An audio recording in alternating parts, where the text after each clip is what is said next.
What has been your biggest struggle spiritually, and how did you have victory over it? Victory?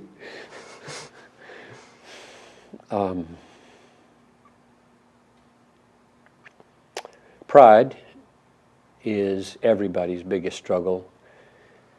So it's kind of a cop-out to say that, I suppose, because it always takes different forms. Pride can be the boasting kind in the heart of the strong, or the moping and self-pitying kind in the heart of the weak. That is, the weak meaning things didn't go the way I wanted.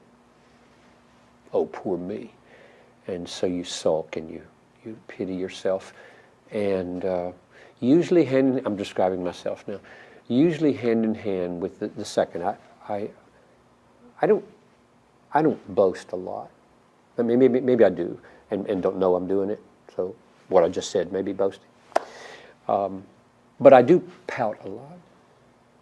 I mean, my default sinful emotion is starts with a sense of frustration that it didn't go my way, didn't get what I wanted, at home, at church, whatever, here at Desiring God. And then I begin to sink into oh, poor me,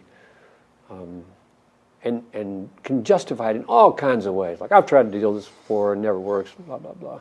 And so you just retreat, you go inside, you sulk, and instead of, like we did with the earlier question about the husband who was sulking at the end because his wife said she wanted ice in her coat.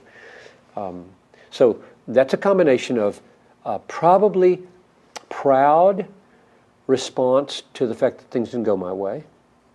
Why should they go your way, right? You're a sinner. You should be in hell. The fact that you're breathing is a spectacular gift. You have 2 eyes. You can see. You can be blind. You have 2 ears. You can hear. You can be deaf. You have hands that are moving like this. They could be arthritic like this. What are you so upset about? So we're just ungrateful and proud in thinking things should be better for us. And then secondly, a sinful response to a proud frustration. Namely, instead of proactive dealing with it, repenting of it, moving into a person's life and trying to work it out, retreat, emotionally go down, freeze up, sulk until it explodes. Now, I've never hit my wife, or I haven't hit anybody. I squeezed Ronnie Jordan one time real tight and then dropped him on the ground because I thought it was wrong to hit him with my fist when I was about 14, but I've never hit anybody. I've got control of my anger. But still, you can explode other ways, right? And that's not a healthy way to do it. So that conglomerate of impatient, easily frustrated, rising into anger restrained, turning into self-pity, eventually coming out in some unhelpful way, that whole conglomeration is a brokenness in me that I don't think I have gotten victory over.